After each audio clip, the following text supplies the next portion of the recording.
Is Jewish participation in the protest movement against Israel's war on the Gaza Strip unprecedented or part of a longer tradition? Welcome to Connections, the Arab Studies Institute interview program. I'm Mouin Rabbani, and for this episode, we're delighted to be speaking with Professor Marjorie Feld. Marjorie Feld is professor of history at Babson College, a prolific author. Her most recent book is The Threshold of Dissent, A History of American Jewish Critics of Zionism. Professor Feld, it's a real pleasure to welcome you to Connections. Thank you so much, Mouin, and please call me Marjorie. Okay, Marjorie, thank you. Um, I'd like to start with a general question. Your book discusses Zionism, non-Zionism, and anti-Zionism within the American Jewish community. And you know that each of these comes or came in many shapes and sizes. What were the key characteristics of each of these trends, and were they expressed differently within the American Jewish context than they were elsewhere? Well, first, it's an honor to be here, and I thank you for the invitation. Thank you for The accepting it. Absolutely, it's my honor. So the first part of the book, the introduction, offers some definitions of these, and I think in some ways the definitions are still contested, right? We all generally have a sense of that Zionism is support for the space, was support for the state building project in Israel. And to my mind, and I think this is part of what's contested right now, remains support for the state of Israel and its policies and its actions. So what's interesting is, of course, that there have been many brands of Zionism and many ways to embrace Zionism, and that it wasn't always seen as a state building project and not always in the Middle East. So there's been a lot of scholarship in the last 15 or 20 years that offers a little bit more of a pluralistic history of the Zionist movement, of support for Zionism.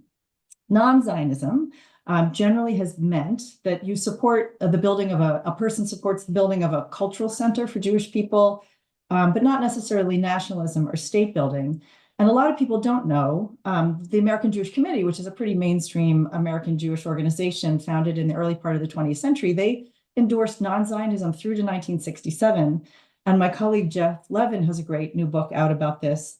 But I think what's important about that, about supporting the notion of Israel as a cultural center, is that it was possible even into the 1960s, and that there were these more fluid definitions, that there was less of a litmus test that American Jews were put up to with regard to their full embrace of an unconditional Zionism or not full embrace of unconditional Zionism. So you could still support, for instance, cultural, musical, artistic expression in Israel, but sort of hold back from supporting what you thought of as nationalism or state building.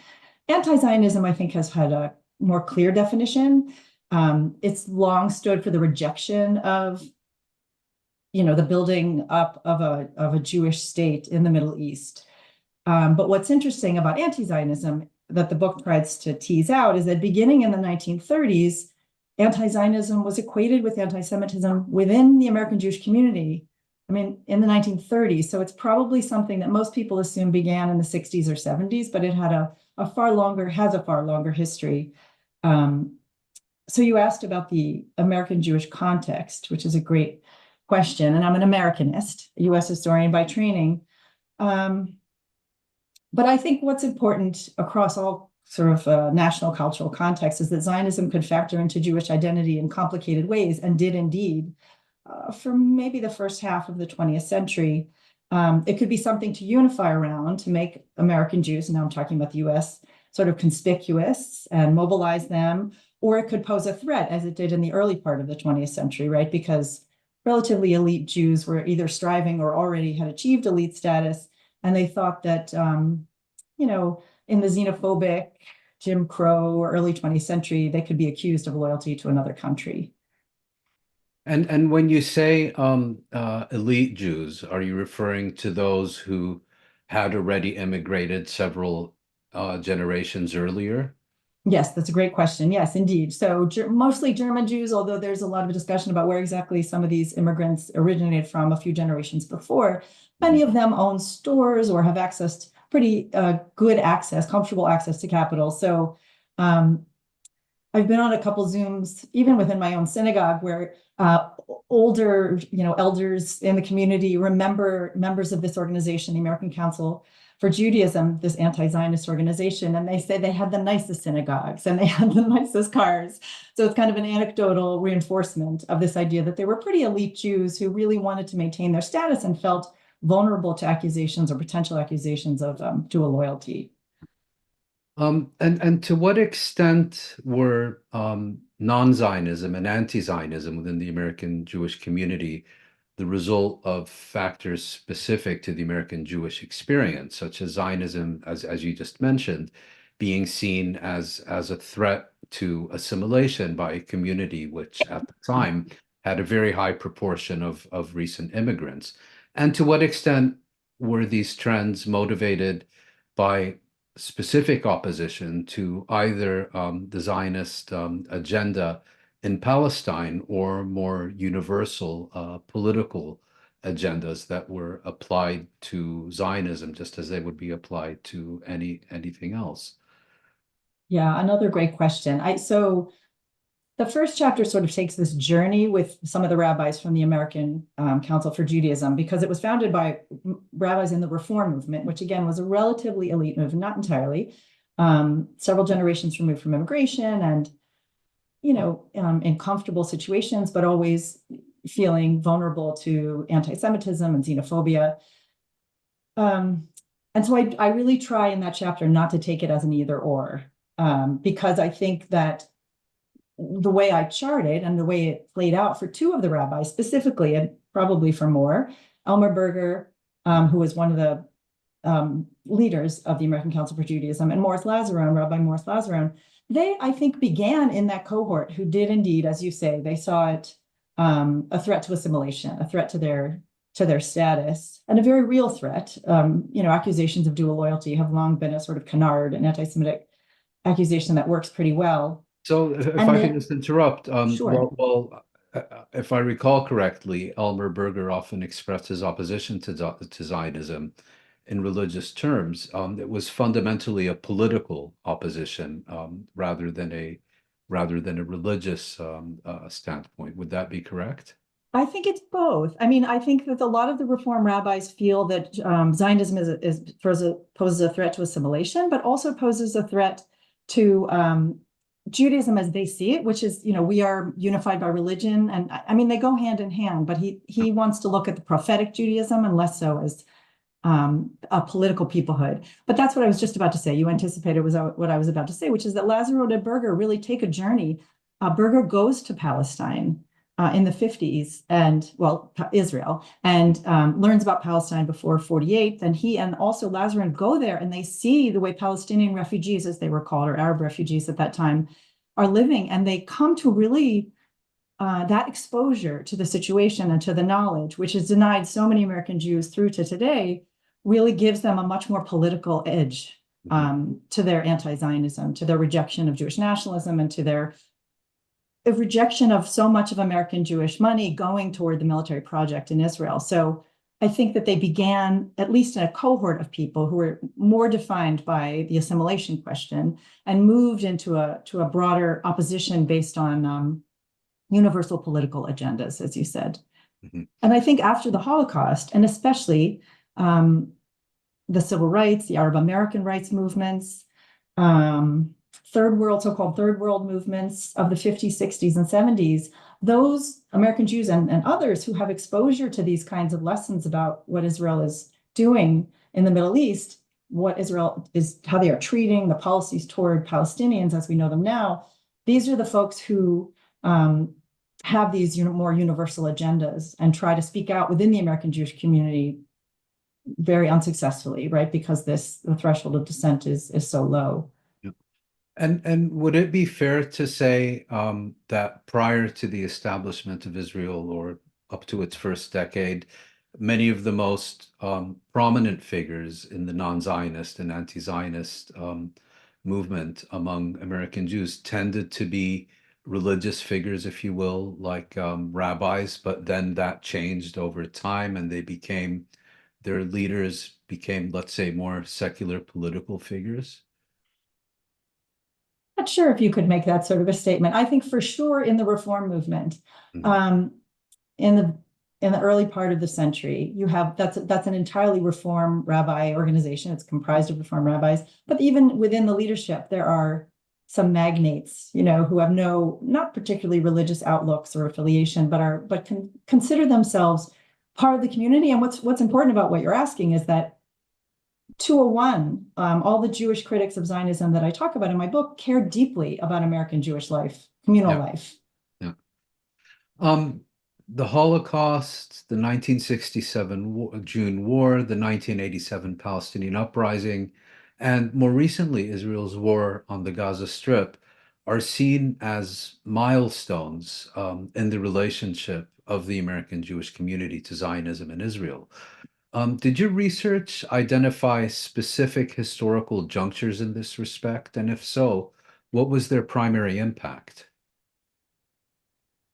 I think there's been a tremendous amount of scholarship on the Holocaust and its impact on American Zionism, on Zionism the world over, right? Because you have a devastating attempt at genocide, you have tremendous amount of trauma and destruction, displaced people. And so that feeling of vulnerability translates into a near universal support. So many who are in the non or anti-Zionist camp move either nominally or, fully into the Zionist camp. So I think there's been a lot written about that. The way I organize the book is around individuals and organizations, and I try to take a sort of a sum total look. There are people who are saying, at the time of the Nakba, the founding of Israel and the forced dispossession of 750,000 Palestinians, there are American Jews saying, how is this possible that we who have been refugees are making refugees out of another people? There are people who speak out. Elmer Berger is one, Rabbi Berger, in 1953 after the Kibbutz massacre. Time magazine speaks out, not a Jewish outlet.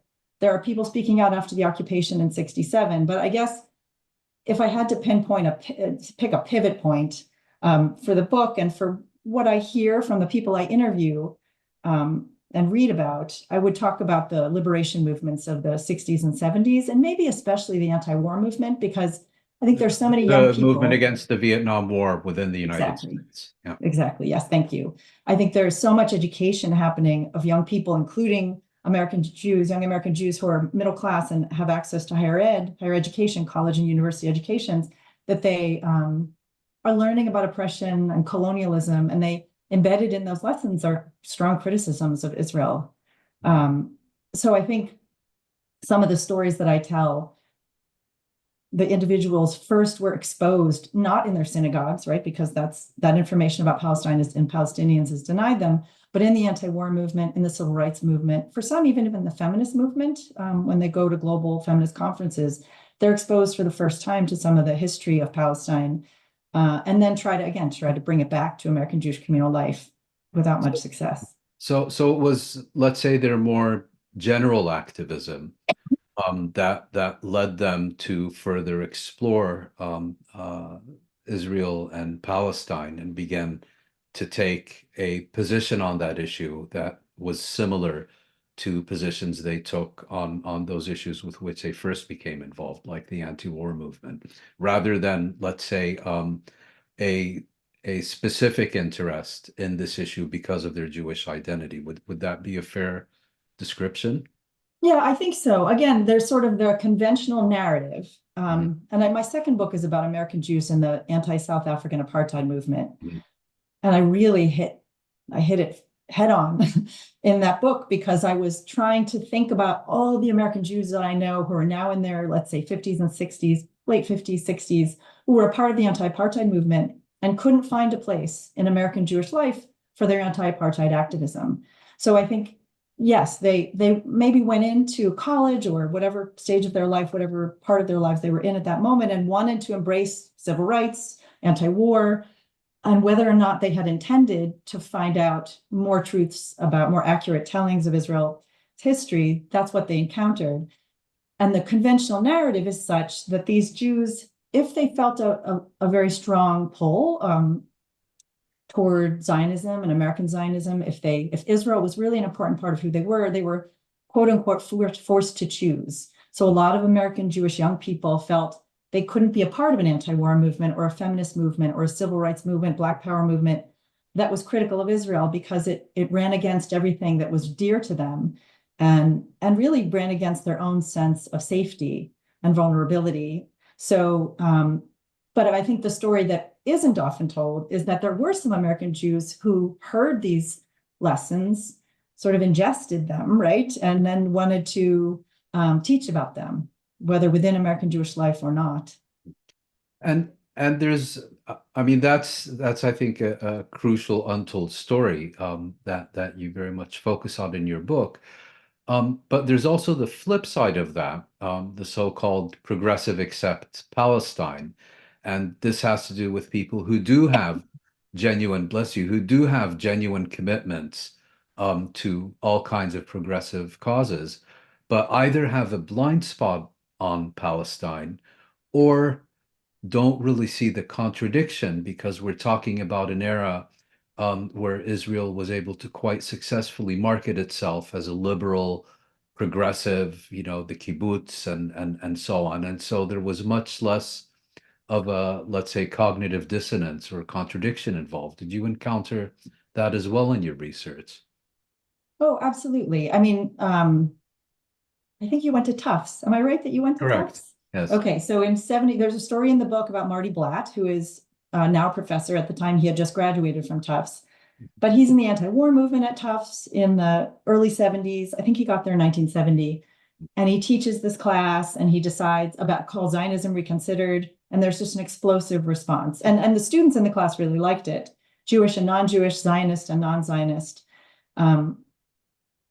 They really enjoyed the course, but he is met with an explosive response because up until that point in his education, he had not had any exposure to the history of Palestine or Palestinians. And so I guess this progressive accept for Palestine, this is sort of it's kind of, in some ways, the product of a low threshold of dissent and also contributes to it, right? Because the cycle just keeps feeding itself. We see so many American Jews right now, and I know we're going to talk about this, and you've mentioned it, which is great, really demanding access to that information because they recognize that it's been denied to them and that has fulfilled a certain agenda that they resist or reject. Yeah. And there's also a view that, I mean, you emphasize the importance of the Holocaust and the feelings of threat and vulnerability among American Jews after that.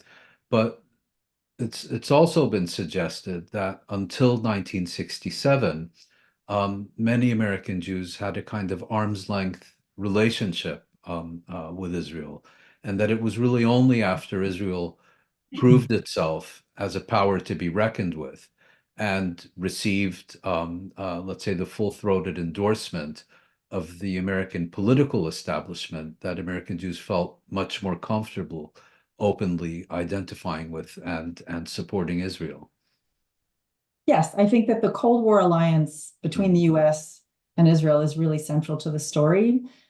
If you think about, I mean, we're contrasting across some pretty significantly distant historical periods, but if you think about the American Council for Judaism, when Zionism was dangerous because it posed a threat to their status and their power, and made them feel vulnerable, then, you know, by 67, certainly by the early 70s, Zionism becomes the powerful alliance, right? Zionism becomes aligned with American power and militarism. And maybe a pathway to integration where it had previously been seen as a threat to it?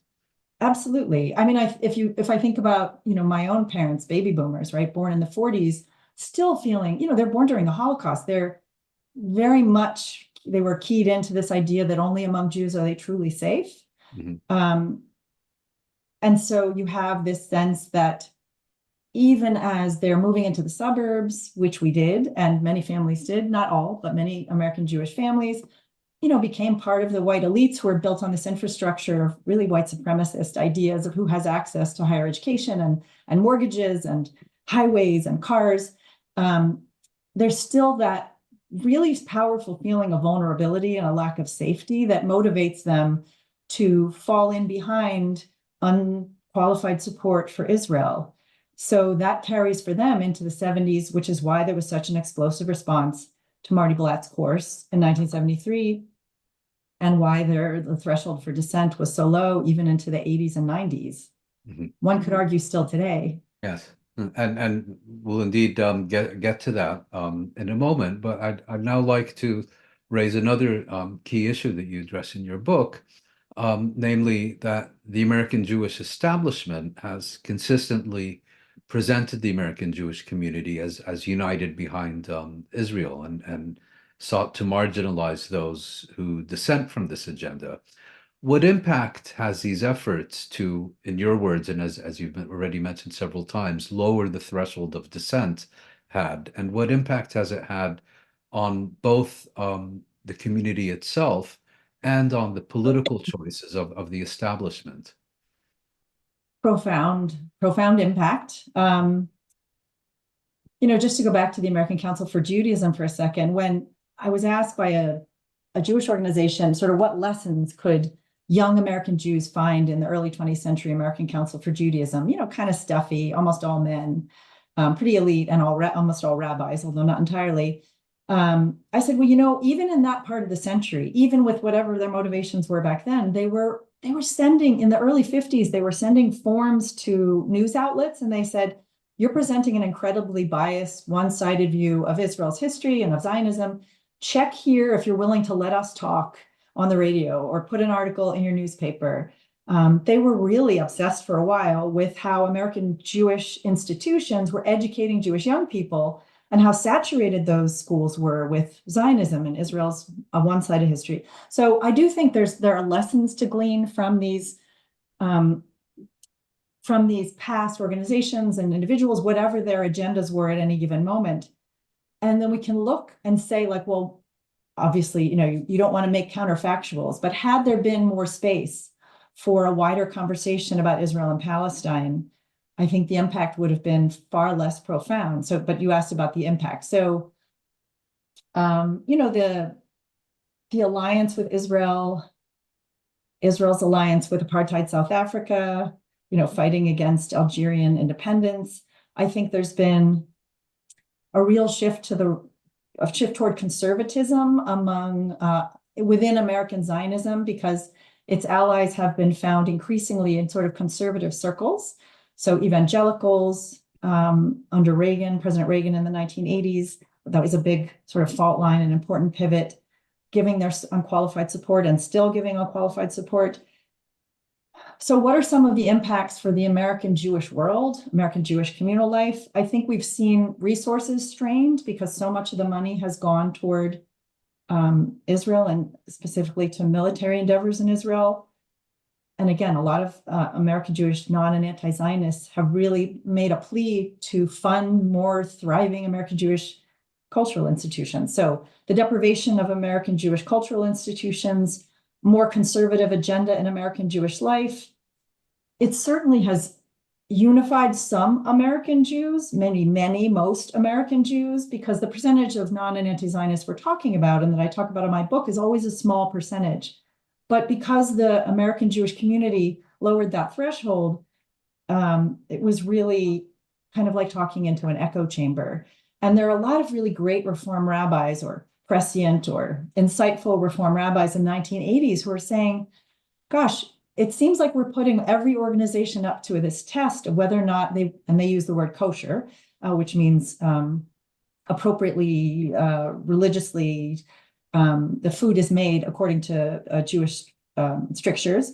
So does every organization have to be kosher? And if that's true, how isolated are we going to be as a community?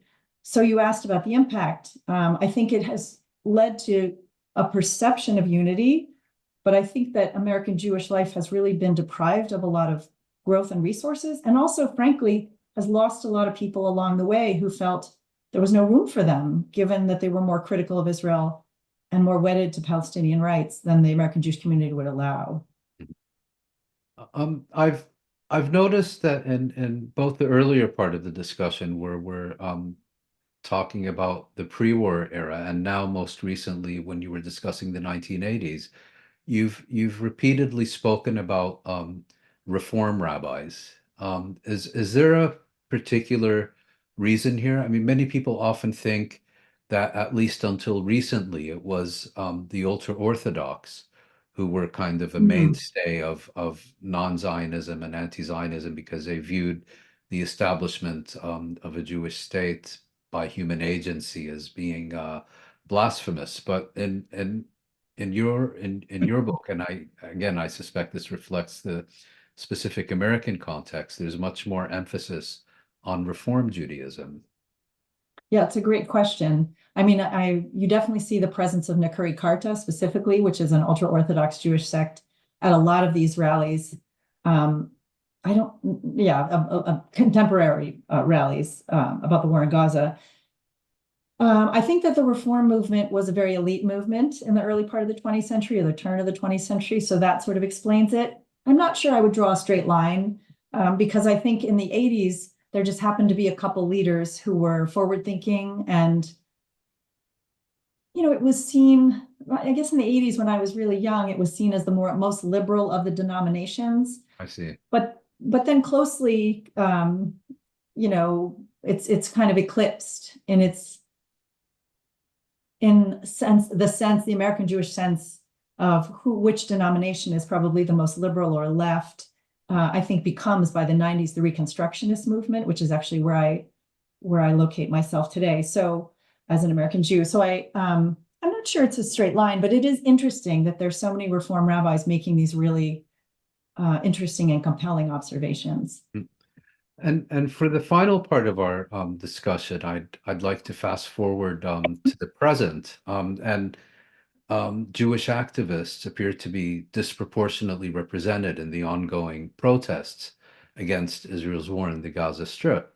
Yet critics have sought to belittle them as either tokens who don't represent their community, as terrorist sympathizers, even as anti-Semites. Your book, as we've been discussing, makes the argument that these activists are not a novelty, but part of a longer tradition that has been, let's say, suppressed. So what are your main observations about American Jewish participation in the current protests?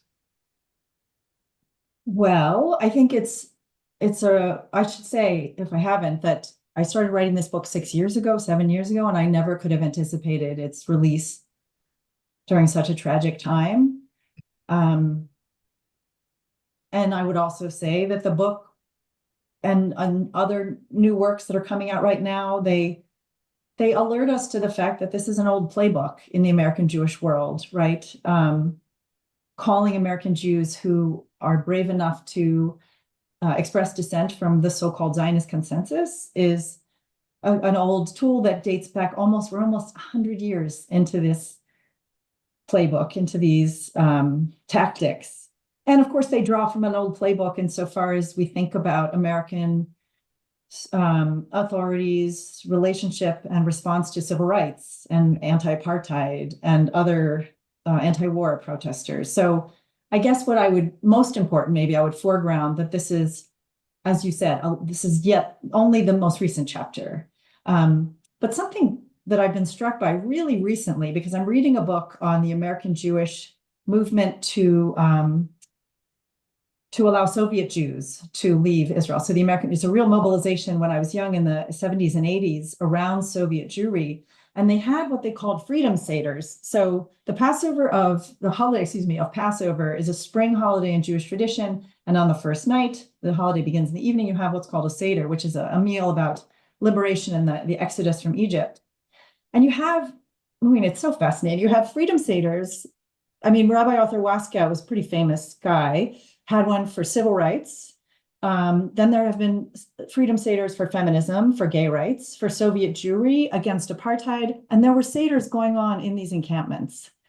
So to me, this is an unbroken chain of American Jews, mostly young, but not all young, right? I'm not young, who really want to have an impact on the world stage, who really are advocating for a global cause, in this case, against the incredible devastation and destruction and genocide in Gaza, are also pushing the American Jewish community toward greater inclusion. In this case, they're sort of reclaiming a tradition, a ritual, and trying to integrate consciousness about the denial of information about the Nakba and Palestine over a century of American Jewish education and congregational life and communal life. So I think that they're there. There's so many young Jews who are really not just in the encampments or in these protests, but leading these protests, and who really want to find a place for themselves in American Jewish tradition.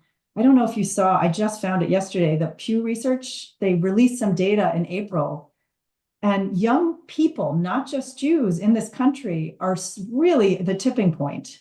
If you're, I think, under 30, 35, you are far more likely to have an unfavorable view of the Israeli government. So I think American Jewish leaders, and I think US leaders would do well to heed the participation of young people in these protests, because this is where public opinion is going, thank goodness. And I really see this unbroken chain with these other Seders, which is, again, this ritual on the first night of the Jewish holiday of Passover, because it's not just that they want to be involved in the protest, it's that they want to be Jewish while they're doing it.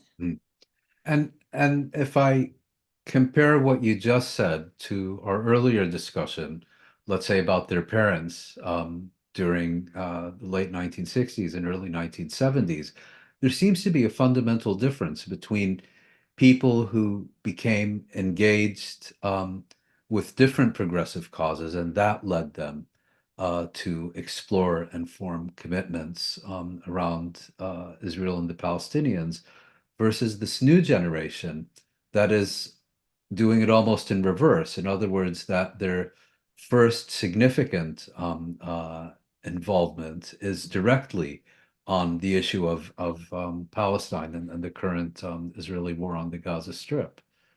Yeah, that's a great way to frame it. I think so much of what they're saying, and I mean, I've been around enough of them and listened to enough of the encampments and protests to know that, there's really a demand to access for information and education, and our educational institutions do them a disservice, indeed fail them, if they don't give them, all of us, access to these competing visions of what American Jewish life can look like, to the true, accurate history of Palestine, to what's actually happening in Israel and Palestine right now. So I think it's a really interesting moment to watch young people in the American Jewish community and to see if the community can wrestle with it. And as a final question, do you feel that they have succeeded in raising the threshold of dissent? Wow. I think, excuse me, the crackdown is still pretty strong. And you have organizations like the Anti-Defamation League making really strong statements, indicting all those who are brave enough to protest. So, I mean, I guess I see anecdotally, I do see that development, which is hopeful, because so much of the news is not hopeful. I would like to think that there is that they're teaching, that they're letting these young people teach us. I would like to think that that's happening, and that the threshold disappears entirely, so that we can just have really honest conversations about this. Marjorie Feld, author of The Threshold of Dissent, thank you very much for sharing your expertise and insights with Connections. It's been a fascinating discussion. Thank you so much. It's a pleasure to be here.